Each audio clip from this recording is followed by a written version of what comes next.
Back in the New World of Education Zoology YouTube channel. Today we will see about Unit 3rd one PGTRB syllabus Zoology. Unit 3rd one just 2 mark மாதிரி பார்க்கலாம். Range, standard deviation, variance and standard error அப்படிங்கிறது மட்டும். First range. அதுக்கு முன்னாடி நம்ம channel இதான் first time பார்க்குறீங்கன்னா கண்டிப்பாக சப்ஸ்கிரைப் பண்ண மறக்காதீங்க. வீடியோவை ஸ்கிப் பண்ணாமல் ஃபுல்லாக பாருங்கள். பார்த்துட்டு உங்களுக்கு பிடிச்சிருந்தா லைக் கொடுங்க. அண்ட் தமிழ் மீடியத்தில் படிக்கிற ஸ்டூடெண்ட்ஸ் இருந்தாங்கன்னா அவங்களுக்கு ஷேர் பண்ணுங்கள். ஓகே ஃப்ரெண்ட்ஸ், வாங்க வீடியோக்குள்ளே போகலாம். ரேஞ்சோட ஃபார்முலா என்னென்னா L minus S, large number minus small value, large value minus small value. அதில்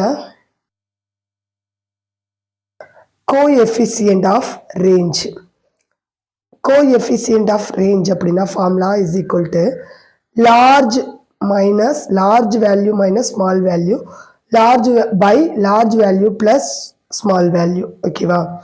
L minus S by L plus S.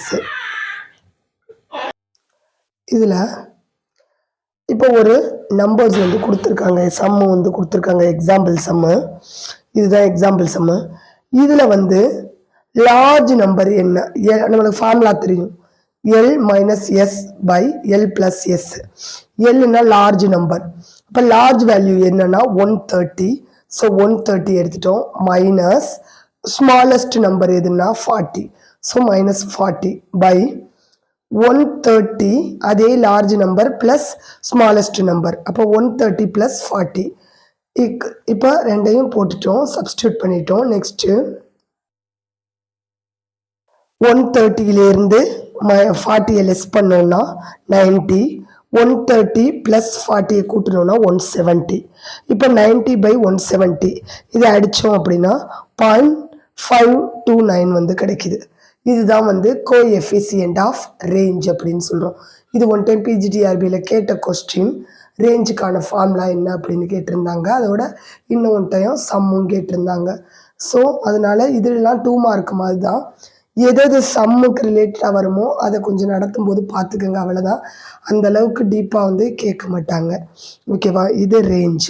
Next standard deviation, second one. 1893 வந்து காரல் பியர்சன் வந்து இதை வந்து ப்ரப்போஸ் பண்ணாங்க, இந்த ஸ்டாண்டர்ட் டிவியேஷனை. ஸ்டாண்டர்ட் டிவியேஷனு சிக்மா அப்படிங்கிற அந்த லெட்டரால் வந்து நம்ம குறிப்போம், சிக்மா அப்படின்னு வந்து சொல்லுவோம். இப்போ ஃபார்முலானா standard deviation is equal to sigma X minus X bar whole squared by capital N root of. ஓகேவா?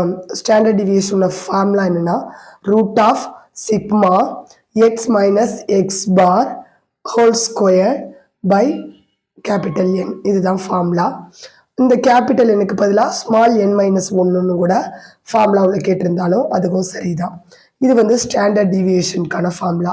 நெக்ஸ்ட்டு வேரியன்ஸ்க்கான ஃபார்முலா வந்து, வேரியன்ஸை வந்து யார் ப்ரப்போஸ் பண்ணாங்கன்னா ஆர்ஏ ஃபிஷர் 1918 வந்து இந்த கான்செப்டை வந்து சொல்லியிருந்தாங்க. வேரியன்ஸ் அப்படின்னா ஸ்டாண்டர்ட் டிவியேஷனோட ஸ்கொயர். ஸ்டாண்டர்ட் டிவியேஷனை ஸ்கொயர் பண்ணால் கிடைக்கிற வேல்யூ தான் வேரியன்ஸ். ஓகேவா? And next standard error. இப்போ ஸ்டாண்டர்ட் எரர் அப்படின்னா அதுக்கு ஃபார்முலா என்ன அப்படின்னா standard error is equal to standard deviation by root of capital N. இதுதான் வந்து ஸ்டாண்டர்ட் எரருக்கான ஃபார்முலா. ஸ்டாண்டர்ட் எரருக்கான formula is equal to standard deviation by root of capital N. இதுதான் வந்து ஸ்டாண்டர்ட் எரருக்கான ஃபார்முலா. இதுக்கு சம்மு வராது, ஆனால் ஃபார்முலா வந்து கேட்க பாசிபிலிட்டிஸ் இருக்குது. ஸோ இதை நல்லா பார்த்துக்கோங்க. நெக்ஸ்ட்டு மோடு அப்படின்னா ரிப்பீட்டடாக வர்ற நம்பர்ஸு அதிகமாக வந்திருக்கும். ஒரு வேல்யூ கொடுத்துருப்பாங்க, அதில் வந்து நிறைய டைம் எந்த நம்பர் வந்திருக்கோ அதுதான் மோடுனா அதிகமாக வரக்கூடிய விவரங்கள், அதை தான் மோடுன்னு சொல்லுவோம். இப்போ இதை எடுத்தோம்னா எக்ஸாம்பிள் 50, 63, 48, 50, 50, 62, 50, 50 இப்படி கொடுத்துருக்கு.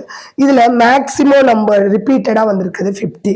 1, 2, 3, 4, 5 டைம்ஸ் வந்து ரிப்பீட்டடாக 50 வந்திருக்கிறதுனால இந்த சம்முக்கு மோடு என்னன்னு கேட்டால் 50. இதுவும் வந்து 2 மார்க் மாதிரி தான், ரிப்பீட்டடாக வர்றது. ஓகேவா? இது வந்து இதில் இருக்கிற இம்பார்ட்டண்டான 2 மார்க்ஸ் டைப்பில் இருக்கிற இந்த கொஸ்டின்ஸ் இன்னைக்கு பார்த்தோம். நெக்ஸ்ட்டு நான் பயோஸ்டாட்டிஸ்டிக்ஸ் வந்து கண்டினியூ பண்ணலாமா வேண்டாமான்னு டவுட்டில் தான் இருக்கேன். ஏன்னா மேக்ஸ்க்கு ரிலேட்டடாக வர்றது ஃபஸ்ட்டு எடுத்ததுமே அது ஆரம்பித்தது நிறைய பேர் வந்து நெகட்டிவாக ஃபீல் பண்ணுற மாதிரி இருக்குது. எனக்குமே இது கிளாஸ் ஆரம்பித்தேன், அதோடய டிஸ்கன்டினியூவாக போச்சு, ஒரு ரெகுலாரிட்டியே இல்லாமல் போச்சு. ஸோ அதனால் இதோட பயோஸ்டாட்டை முடிச்சுட்டு யூனிட் ஃபஸ்ட்லேருந்து ஸ்டார்ட் பண்ணி வருவோம். அதுக்கப்புறம் வந்து 3rd யூனிட் வரும்போது நம்ம பயோஸ்டாட்டிஸ்டிக்ஸ் வந்து விட்டதுலேருந்து கண்டினியூ பண்ணலாம், அந்த ஐடியாவில் இருக்கேன். ஓகே ஃப்ரெண்ட்ஸ், நெக்ஸ்ட் கிளாஸ்லேருந்து யூனிட் ஃபஸ்ட்டு ஒன்றே கண்டினியூ பண்ணலான்னு இருக்கேன். ஓகே ஃப்ரெண்ட்ஸ், இந்த சேனல் உங்களுக்கு பிடிச்சிருந்தா லைக் பண்ணுங்கள், ஷேர் பண்ணுங்கள், சப்ஸ்கிரைப் பண்ணுங்கள், அண்டு உங்களோட கமெண்ட் பாக்ஸில் சொல்லுங்கள். தேங்க்யூ.